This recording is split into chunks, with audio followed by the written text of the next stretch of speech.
तो मेरा नहीं ख्याल कि अब गलतियां होंगी। इमरान खान साहब की डील होगी?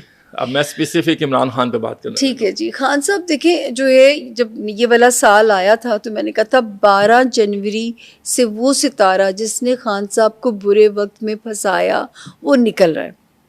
12 जनवरी से 25 मई तक टाइम है कि अल्लाह करे सेंसिबल बात करें, थोड़ी लचकदार रहें। मैं तो ये भी कह चुकी हूँ, मुझे तो लगता है इनके अपने लोग ही नहीं निकलवाना चाहते। उसकी वजह है उनकी वकालत चल रही है। जो आप सोचें कि जो है ना, मैंने कहा था कि ये जो है नहीं, खान साहब भी कोई ना कोई बोंगी अंदर से भेज ही देते हैं। तो वो जो है ये टाइम था जो खान साहब को निकाल के ला सकता था, 25 मई तक का टाइम। अब टाइम ऊपर नीचे थोड़ा हो जाता है, अभी भी देखें जो है, लेकिन ये एक आखिरी टाइम है जो उनको फेवर दे के जा सकता है। अभी भी थोड़ी सी फ्लेक्सिबिलिटी शो कर दे, वरना फिर जो आगे कहानी अगस्त सितंबर से शुरू हो जाएगी। पहले तो एक वर्ड हम यूज़ करते थे आइसोलेशन, अब मैं एक वर्ड यूज़ करती हूँ गुमनामी, कि वो बिल्कुल ही वो साइड लाइन ना हो जाए। खान साहब जुल्फ़िकार अली भुट्टो बनते तो नहीं नजर आ रहे आपको? बिल्कुल भी नहीं, वो टाइम निकल गया उनका। वो टाइम उन्होंने अपने हाथ से भी उन्होंने जो है ना गंवा दिया। जुल्फ़िकार अली भुट्टो, हाँ। रहाई कब तक मुमकिन है? अच्छा, जुल्फ़िकार भुट्टो दूसरे सेंस में आप कह रहे हैं कि खुदा ना खास्ता, अच्छा तख्ता नहीं, उसके बारे में मैं कुछ नहीं कह सकती। लेकिन ये कि जो है ना, पहले एक आइसोलेशन, देखिए मुझे खुद भी ट्रांसलेशन की एक महदूद सी ऑप्शन है मेरे पास। अल्लाह ताला ने काश के इल्म बढ़ा दे, मैं तो अभी भी कहती हूँ अल्लाह पाक इल्म बढ़ा दीजिए। तो जो है वो जो है आगे आने वाला वक्त मुझे गुमनामी की तरफ लगता है कि वो हिस्ट्री ना हो जाए। हाँ, अब उसकी ट्रांसलेशन वक्त करेगा। कामरान, फिर आप मुझे बताइएगा कि क्या ट्रांसलेशन हुई। तो रहाई कब तक मुमकिन है? सर अभी भी जून सपोर्ट कर रहा है, 10 जून तक सितारा सपोर्ट कर रहा है। आप कह रही हैं रहाई उनकी मुकम्मल डील तक है, उससे अदालती फैसले उस पर असरअंदाज हाँ जी, वो अदालती फैसले ने उनको थोड़ी सी फ्लेक्सिबिलिटी शो कर देनी चाहिए अब तो, या उनके लोगों को, या एटलीस्ट मुल्क का ही होके सोच लें कि देखिए अब तो साबित हो गया कि 9 मई किस एक बैरूनी साजिश थी, अब तो साबित हो गया। आप देखें कि मतलब जो है वहाँ पे आपके जनरल शमशाद की आवाज़ें लग जाती हैं कि जी आसिम मुनीर को गिरफ्तार कर लिया गया, शमशाद साहब आर्मी चीफ बन गए, साहिर शमशाद, हाँ जी साहिर शमशाद साहब जो हैं। तो मतलब आप सोचें कि जो है अब आपको पक्का हो जाएगा कि ये जो हमारे साथ किया गया ये बैरूनी साजिश ही थी। सामिया खान साहब, ये कैसे मुमकिन है एक आदमी जिंदगी में 2 बार शेरवानी पहनता है, एक शादी की और एक वज़ीर आज़म पाकिस्तान की। खान साहब को दोनों शेरवानी नहीं सूट कर रहे हैं, ये कैसे हो गया? शादी रास नहीं है। मेरा एक जुमला बादामी साहब के शो की हेडलाइन है, मेरे पास उसकी स्क्रीनशॉट भी मौजूद है। उन्होंने मेरा स्क्रीनशॉट उस पर स्क्रीन पे चलाया कि सामिया खान ने कहा है कि खान को सियासत रास है, शादी रास नहीं है। आज भी यही मैं इस बात पे कायम, काश है। शादी पहले ना करते तो कभी भी ऐसी सूरत हाल। आप देखिए जितने केसेस हैं, मतलब आप घर से हुआ क्या, जो बेगम आती है वही जो है वो दिमाग इस्तेमाल करना शुरू कर देती हैं तेज़ स्पीड से। रेहाम साहिबा आई तो भी देखिए यही हमने सुना, और ये साहिबा आई तो भी हमने यही सुना। वो बातें तो ये आई है ना कि वो उनकी ईमेल्स चेक करती थी और फिर वो मसला तो वही तो कह रही फिर वो जहाज में गई, खान साहब ने डाइवोर्स के मैसेजेस कर दिए। वही तो कह रही हूँ ना कि इनको शादी रास नहीं है। लेकिन अब तो जो खातून है खान साहब की जो बीवी है बुशरा बीबी, वो तो बड़ी दीनदार है, उनका तो सियासत से कोई ताल्लुक नहीं है। आप कह सकते हैं कामरान, सच बताइए, माइक की कसम सच बताइए सियासत से कोई ताल्लुक नहीं है उनका।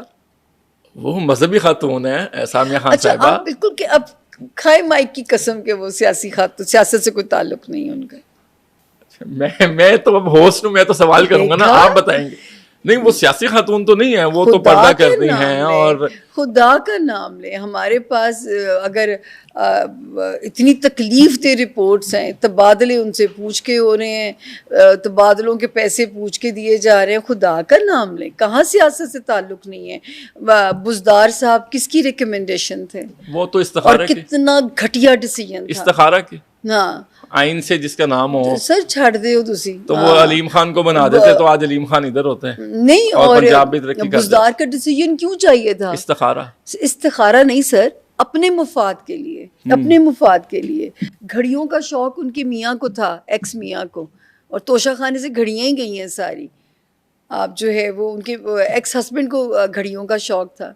तो करप्शन तो घर से ही शुरू हुई। वो बेचारा गरीब आदमी तो मारा गया घर की करप्शन के पीछे। अच्छा, आप समझती हैं कि इमरान खान साहब अगर जेल में हैं तो उसकी सबसे बड़ी वजह बुशरा बीबी? मैं तो बिल्कुल कहूँगी, क्योंकि देखें हमारे पास भी रिसोर्सफुल लोग आते हैं, ठीक है ना, और ख़बरें भी पहुँचती हैं, और जो है ये आपकी मालूमात की बुनियाद पर कह रही हैं कि इल्म की बुनियाद नहीं, पर? मैं इल्म की बुनियाद पे तो खान साहब के जायचे भी, बुशरा ठीक। बीबी का तो बल्कि मैं कहती थी कि इनकी मुस्तकिल मिजाजी ये रिश्ता चला जाएगी, कि बुशरा बीबी डटी रही हैं तो ये रिश्ता इनका चलता रहा है, लेकिन अभी भी इनका रिश्ता इज़्दिवाज खतरे के अंदर है। आप समझती हैं कि तलाक हो सकती है? या बुशरा बीबी? तलाक या अल्लाह ताला को जैसी भी अलहदगी मंजूर होती, मुझे नहीं पता। अलहदगी होगी? मैं अभी भी ख़तरा मौजूद है। नहीं, अगर मैं 20 स्पेसिफिक हम चलें, आपको एक खतरा सवाल है, मौजूद है।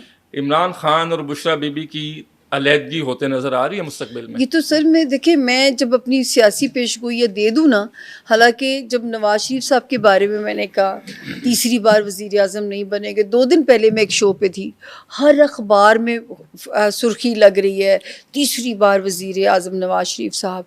तो मैं उन्हें होस्ट चौथी बार तो मैंने उन्हें कहा अच्छा थर्ड टाइम की मैंने खुद की हुई है, तीसरी बार की भी मैंने की हुई है पेशगोई। मैंने उन्हें कहा कि जी मुझे नज़र नहीं आते, ठीक है, और जो है मुझे गलत होना मंजूर है। तो बुशरा बीबी साहिबा के बारे में भी मैं कहूँगी मुझे गलत होना मंजूर है, पर ये शादी जैसे ही जेल से बाहर भी दोनों को रिहाई मिलती है, इस शादी ने लंबा अब नहीं चलना। ठीक है। और इमरान खान साहब, आपने एक बात की है कि वो मकबूल हैं, अब बिल्कुल है, तो वज़ीर आज़म पाकिस्तान दोबारा बनते नजर आ रहे हैं? वो जो नया पाकिस्तान का एक ख्वाब था, इस किस्म का इम्कान अभी तो सो फॉर, जैसे पीपल्स, देखिए मुझे पीपल्स पार्टी जब इलेक्शन हारी थी ना पहले, तो मैंने तब कहा था कि 10 साल लगेंगे पीपल्स पार्टी को कम बैक करने में, जब तब नून लीग जीत गई थी। और मुझे इनके एक मिनिस्टर ने फ़ोन किया कि सामिया साहिबा पूरे 10 साल के बाद सदर आसिफ अली जरदारी ईवान सदर पहुंचे, पूरे 10 साल के बाद। आप भी बाद में हिसाब लगा लीजिएगा। बिल्कुल ऐसा ही हुआ है। हाँ, आप 2013 की बात कर रही हैं। जी जी। और 2023 के बाद आसिफ तो जरदारी उन्होंने ये उनके मिनिस्टर ने मुझे फ़ोन करके बताया, उनके दिल पे कोई लिखी हुई थी मुद्दत, तो उन्होंने कहा कि पूरे 10 साल के बाद वो ईवान सदर पहुंचे। वज़ीर आज़म भी नहीं अगर वो बनेंगे, शादी में भी अलहदगी आपको नज़र आ रही है। अमेरिका में डोनाल्ड ट्रंप बैठे हैं जो उनकी फेवर में रहे हैं, तो डोनाल्ड ट्रंप भी कोई असर नहीं दिखा सकेंगे कि खान साहब की शेरवानी दोबारा आ जाए, अगर ये सिस्टम ऐसे ही होता तो? नहीं, मेरा नहीं ख्याल कि शेरवानी का इम्कान आप मुझे नहीं नजर आता। फिर चौथी शादी की शेरवानी आएगी? नहीं, अब वो शादी भी नहीं चौथी करेंगे, अब वो समझदार हो जाएंगे। अच्छा, अब वो समझदार हो जाएंगे। अब वो समझदार हो जाएंगे। अच्छा, इमरान खान शादी और नहीं, तीसरी शादी के बारे में तो खुद मेरी प्रेडिक्शन है ऑन एयर कि मैं कहती थी उनकी तीसरी शादी पत्थर पे लकीर है और ये होगी। और लोग कहते थे नहीं करेंगे, अब वो कायदे आज़म की तरह पाकिस्तान को बनाएंगे, ये करें, मैं वो करेंगे ही करेंगे। और पहले शादी की, फिर उन्होंने जो है वो क्योंकि वो शर्ती बेगम साहबा ने रख दी कि शेरवानी वज़ीर आज़म का मनसब मिलना ही तब है।